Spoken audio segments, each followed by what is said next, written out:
po ako ulit. Bumalik po ako ulit doon sa Marche, sa Rizal na po. Yan, kasi mas mura po doon. Ito 1 euro lang yung isang ganito. Siyempre sobrang liit, pero at least mura lang na po. Kasi doon sa malaking bilihan ng plants, almost ang mamahal talaga, sobra. Tapos ito 50 cents lang yung tomato.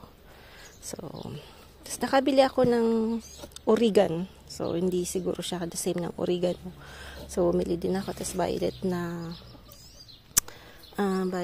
ano po, na mint, no?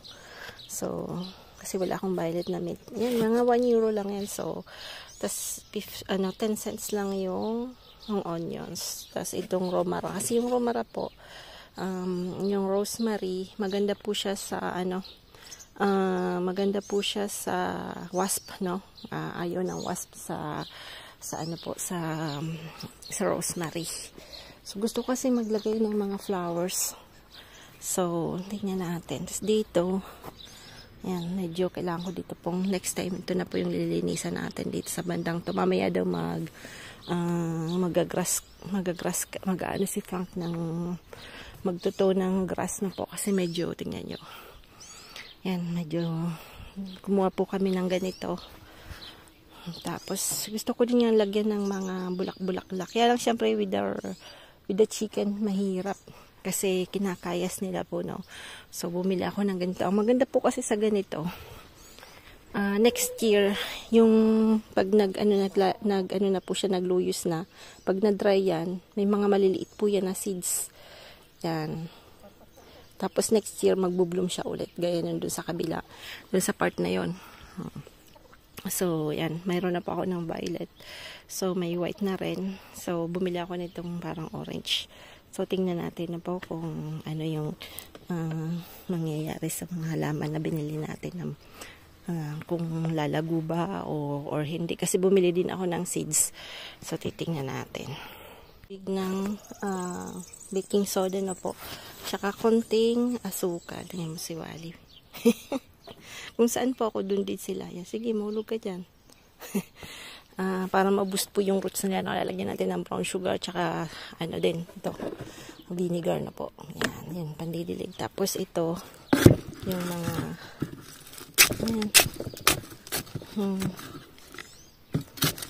Mix po yan ng banana peel, ng eggshell, tsaka ng yung coffee grounds na used na po. So, ayan. Yan po yung mga ginagamit ko. Pag, kasi bumili tayo ng tomato, hindi po natin muna to itatanim agad kasi baka biglang lumamig na po. So, baka matigok. Sayang naman ng 50 cents natin. Joke. Hindi, sayang naman, di ba po? So, last year, ganun po ginawa ko. Linagay ko muna sila sa pot. Then, end of May, mga 3rd weeks ng May, linagay ko na sila doon sa, ano po, sa garden na po. So, itatanim muna natin siya sa ganitong kalaki.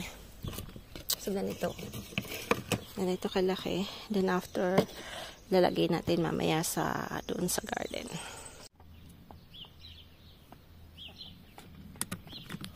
Minsan nagloloko po itong ano ko. Ayaw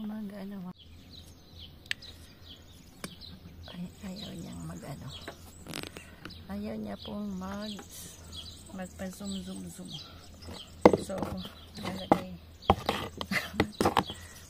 Kasi, ang trippy ko medyo matumba ba. Ay, mahina.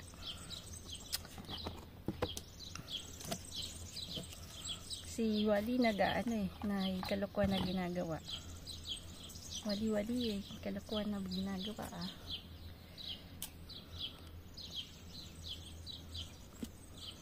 So, yan. Pagka talaga mahilig ka sa plants, sabihin ko sa iyo, lahat gagawin mo para lang tawag nito po.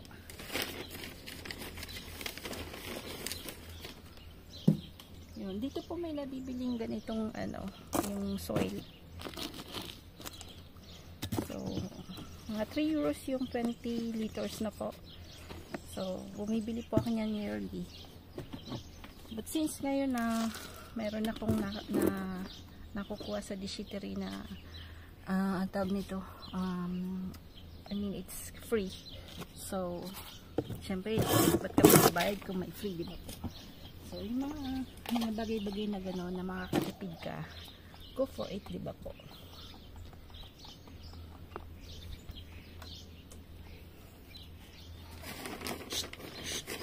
Yes, kiss eh. Si Wally. Hindi talaga to si Wally. Si Wally, mapang-asar si Wally. Shh! Wally, baba ka dyan. Ayan. So, gaganin muna natin yung tomato. Palalaki natin ng konti. Ito, transplant natin yan. Mga ano po. Ano, play. Ulit-ulit na lang. Kasi sa amin, syempre dito po may malamig pa. So, kaya medyo mabusisi po yung paghahalaman. Parang kailangan passion mo to talaga. Kasi syempre, bawal yung magandang kuko. Hindi na, diba? Yung maano pong kuko. Yung dinidikit yan ginawa ni Os. Ayan. Ito, ilalagay natin to sa lupa, no? Mas maganda siya sa lupa. Tapos ito, lalagay natin to sa something na maganda. Kasi ito maganda po to. Itong, kaya lang maliit pa. Maliit lang binili ko. Siya yung malaki mahal. May time pa naman tayo magpalaki. So, diba?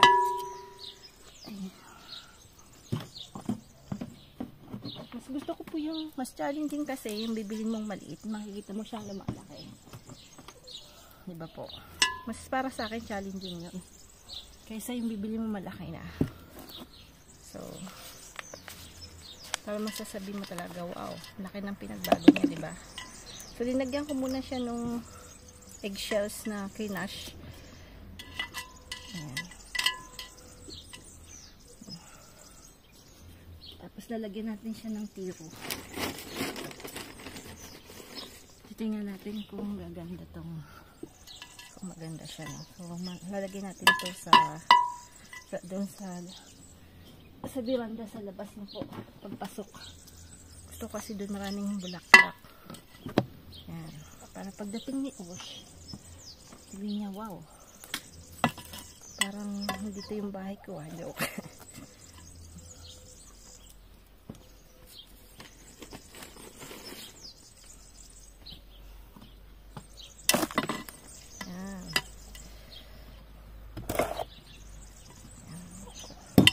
Mamaya na natin didiligin. So, ayan na siya.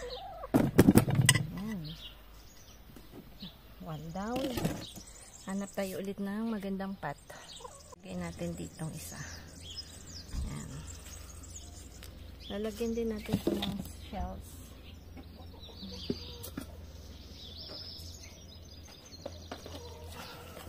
Yung crush. Ayan. May mga rich ang potassium na po. Sige, kainin ito. Okay.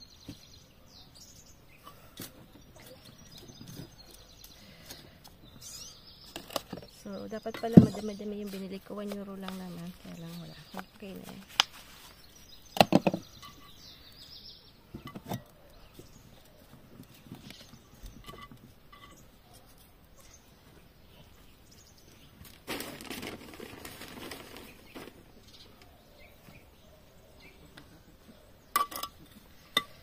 Hindi ko lang alam to kung namamatay after na po. So, we'll see.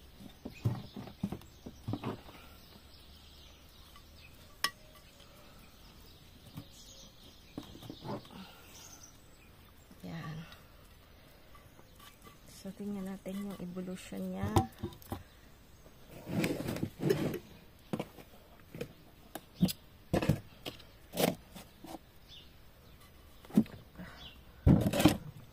Then, after this one, yung dalawang yan. Up to, may butas siya. Nabili ko siyang may butas na. Ito yung mga pinaglalagyan dati ng parang guys sa atin yung kuyog, ganon. Pinag-iimbakan po. So, maganda po siyang imbakan. Kaya lang to, nung binili ko, may butas na siya. So, marami pong friends ginagamit yung siyang parang ano po, tawag nito. ginagamit na siyang pots na po. But normally, before, ginagamit po niya ng imbakan ng anchovy, ng mga condiments na po. So, pag nakakita po ako ng ganyan na medyo mura lang, bumibili po ako kasi maganda po siya sa pots. Ayan. Mix lang.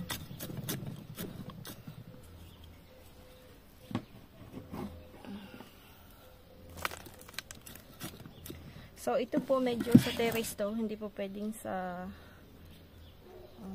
medyo fragile tong plant na to eh.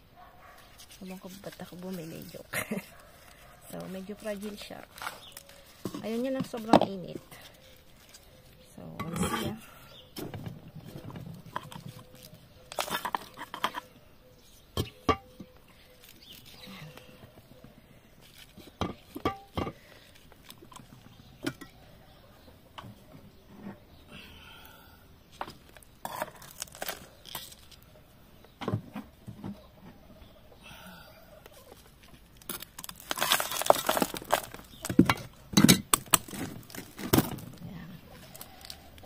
Lalagay natin yan. Mamaya didiligin natin. So, kailangan mabaon-baon siya.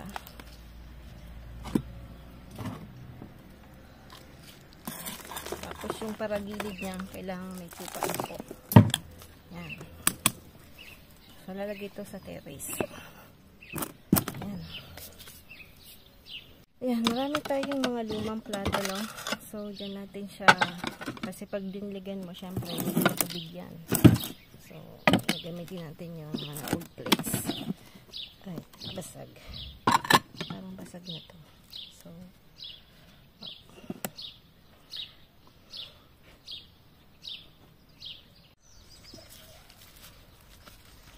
na flower. Bigunya po tawag dito. So,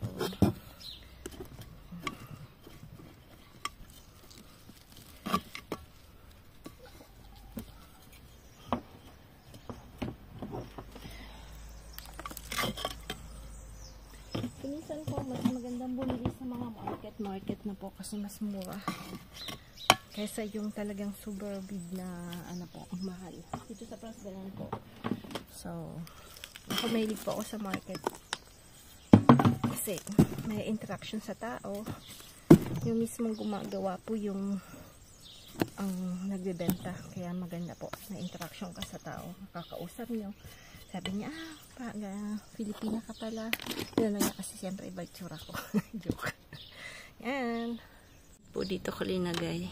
Yan. Nabili ko din po to sa marketplace. Yan. Dito ko linagay. Ang bango po niya yung kulay violet na yan. Sobrang bango na po. So, pag lalagay po natin yan in front of the kitchen, sa window ng kitchen ko na po, pag magtiti tayo, pwede tayong kumuha dyan. Ayan. Linagay kasi kinakain ng manok. Yung flower. Diyan ko linagay siya. Dapat pala dalawang binili ko. Nagtipid kasi si Manay. Balik po tayo sa kitchen. Ano lang po ako, champignon eh. Champignon is mushroom na po. So, ako po usually, meron po kasi itong champignon pari, yung white po yun. Ako, mas gusto ko po itong brown kasi mas matagal po siyang masira. Mas fragile po yung puti. So, yung natutunan ko lang po kay ma'am, sa nanay ni Frank, hindi po yan binababad sa tubig. So, madalian lang yan. Tapos, pinupunas-punasan. Dapat wala siyang water na po. So, mabilis ang ano lang siya, no? Yan. Tapos, yung feet niya, tinanggal ko kasi medyo may lupa. Yan.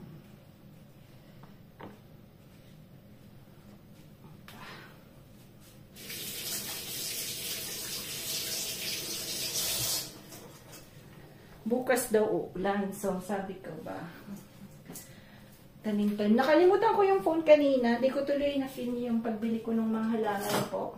Kaya lang, syempre, hindi rin tayo pwedeng mag-film kasi walang gaanong tao. Mamamalisyahan tayo. Yun ang mahirap dito sa France kasi hindi guys sa Pinas na you can film. People are saying hi. Dito hindi po. Pag nakita nila bang magalit pa sa'yo. So, that's the difference po. Kasi, kailangan mo pang mag-ask ng permission. Yan. Public, hindi naman siguro. Kaya lang pagka nakita na lang finifilm mo, ayaw nila ng ganon. Ano mo naman. So, kaya hindi po ako masyadong nakaka-film outside. Pangapatago lang yung pag-film ko na po. So, hindi ko alam, nakalimutan ko na paano gamitin yung GoPro. Kasi meron akong GoPro na po. So, hindi ko yung ginagamit dahil limot ko nang gamitin. And sisa, mayroon din siyang biniling DJI. Hindi niya rin ginagamit. Ask ko nga kung pwede kong gamitin. Turuan niya ako kasi sayang din kasi yung kanyang biniling DJI sa Pinas. Sa Pinas niya po yung binili. Kalimutan ko na yung price. So, may pinagkakabalan po siya ngayon na sa Spotify. Gusto niyang magbenta ng mga kung ano-ano na po. So, try niya daw. So, it's very good in computer. Tapos, mag-work din siya.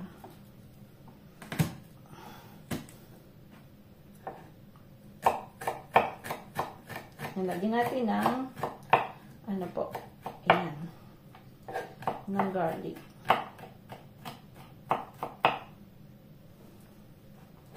Normal mo, mayroon po yan na parsley na po. Fresh na parsley. Since na wala tayong parsley.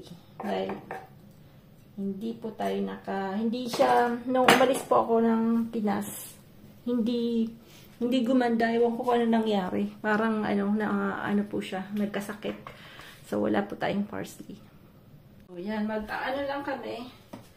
Mag-omelette lang po kami dahil nagmamadali. Dahil gusto ko pong makapag-work ng garden. Si Frank ulit, ikakat niya yung grass. So, pag ganyan po, mga madalian lang naluto na po.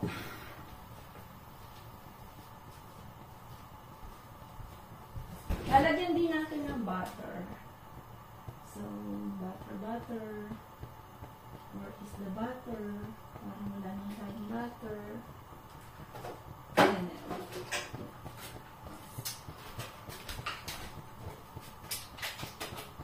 Konti lang po yung butter, ha? Kasi yung butter is not pampalasa yan, pero hindi talaga siya, mas maganda yung olive oil, no? Kasi mas good sa health.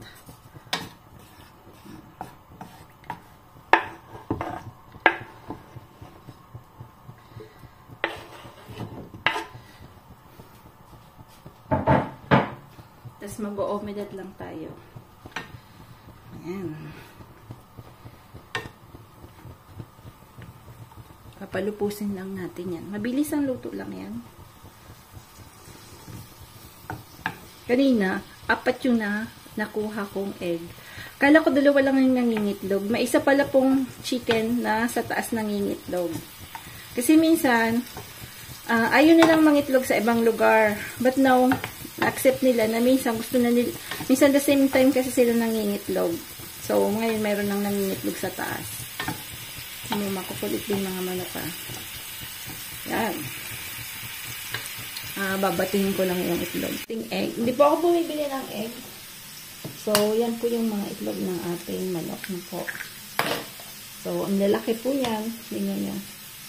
Lalaki. Yan lang. Ang mahirap lang pag may manok, ha. Yun nga yung mga halaman. You cannot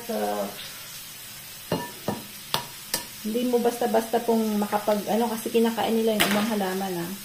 Yung ibang binili natin ngayon, gusto na po nilang dalihin ba. Kaya yun lang po yung mahirap. So, pagka, puting ng araw na wala na po sila, nila yata ako kukuha ulit ng manok na po kasi mahirap din po, laging maghahanap ng mag-aalaga. At the same time,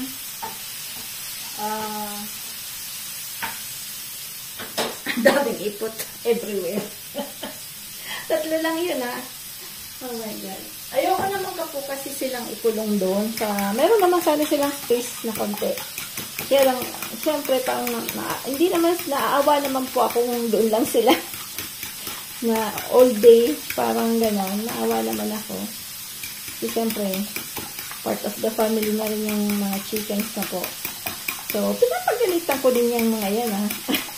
Pinapaulanan ko ng water pag dinadali yung halaman ko. Yan. Pero siyempre, tagabak mo din. Yan, eggs. Italy, yan, medyo may pang-ahang na konti.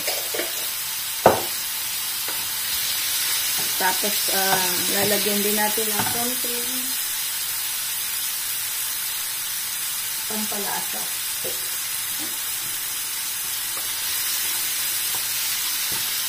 Yan. Masarap din siya sa pizza.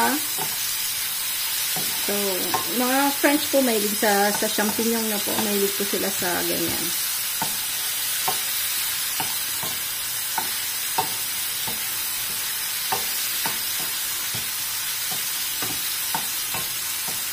Ang bango po niya. As in, sobrang bango. Ikwasal lang po anong gusto isang. Sabi ko, kung gusto niya, di mag-spam na lang siya. Kasi pagka ganyan, kasi mahilig siya sa spam kami. Pero magbabago na daw siya eh. Hindi na daw siya kakain. Sabi niya lang yun. Naman. Yan, lagyan natin ng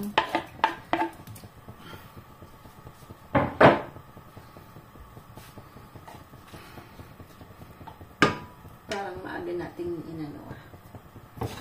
Yan. Yan lang pong ulam namin at pagka-gardening talaga, walang masyado mag-gusto. Sorry, excuse me po. Mag-spam. Ay, parang paminta. Dito po yung sardinas ganito. At with olive oil po yan. So, talagyan ko na lang ng ano po. Since kami, hindi masyado kaming nakain ng dilata na po. Pero meron din po akong dilata kasi syempre pag mga ganyan na wala akong time magluto. So, ang ginagawa ko po niya, lalagyan natin niya ng ganito. Mayroon po kasi ako sa sibuyas na po. Good po yan sa stomach, sa cancer na po. So, mahilig po ako sa ganyan. Lalagyan din natin yan ng ating sili na po. So, sili. Ito yung mga pickled na sili natin last year na po. So, gagamit natin. So, medyo yan. Isod na kami ni Frank. Diba?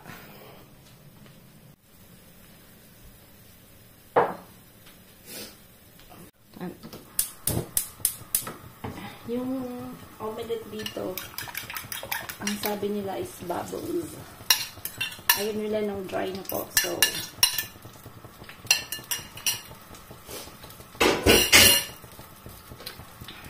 bubbles parang bubble. Hindi ko masyado ma-pronounce yung French na yan. Mabasa-basa. Yan, mabasa-basa. Mabasa-basa.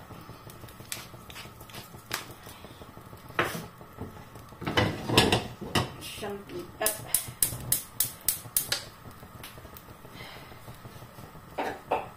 Dapat yung nilalagay po natin na garlic, dapat ano unot na unot.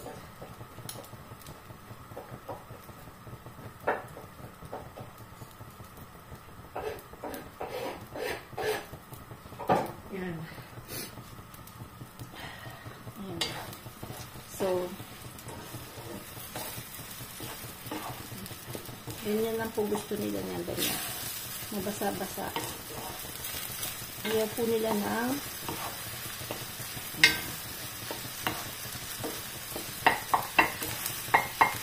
kasi ito, yung sili, ay yung sili, yung garlic po. Kita niyo yung garlic. Yan. Parang ano lang siya.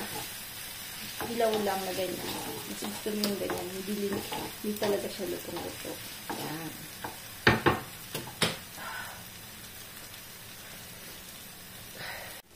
Ano natin, mag-chopstick lang kami dalawa. So,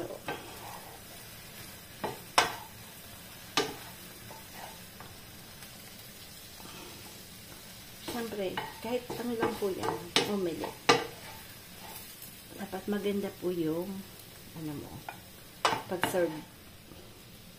Yan. Yung parang, style, ano ba? Pang mayaman. Style, kakain na madami. Yan, mas lalagyan natin ng champignon.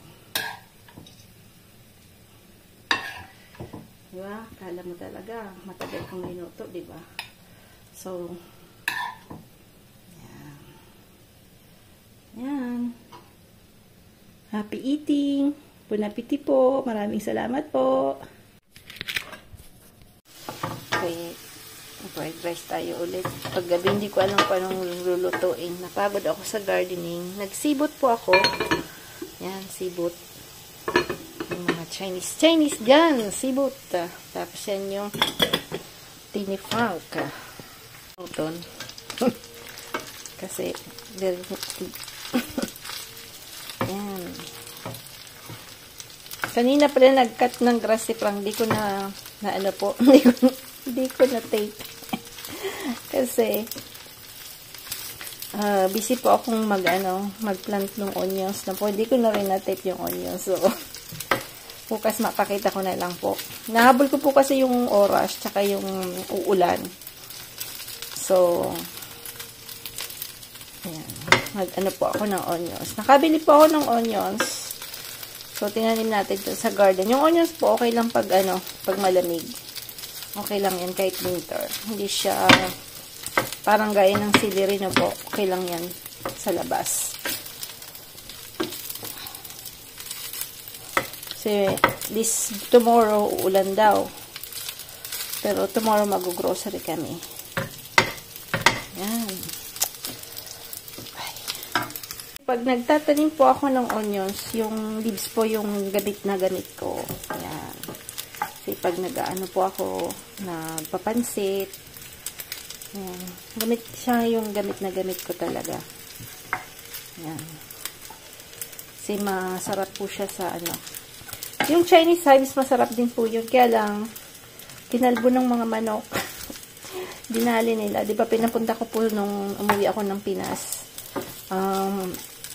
Pinapunta ka sila doon sa garden kasi wala na naman po akong masyadong tanim. So, para at least sabi ko, mas malawak po yung pupuntahan nila, no? So, ang nangyari, kinain nila. Pero, paano na, mabilis naman yun makarecover.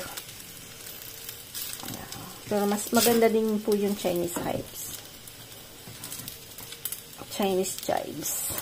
Sabi ko, Chinese hives. Chinese chives. Yan. Si Pang pagod. Sakit ang ngipin niya kasi di ba nagpa-dentist kami. Nadali yata yung niya. Ngipin. Ayan. Itong, lapa. Tagal-tagal pa to. Yung sibot. Kumukulo na ba? Hindi pa din. Ayan. Po yung natin. Fried rice.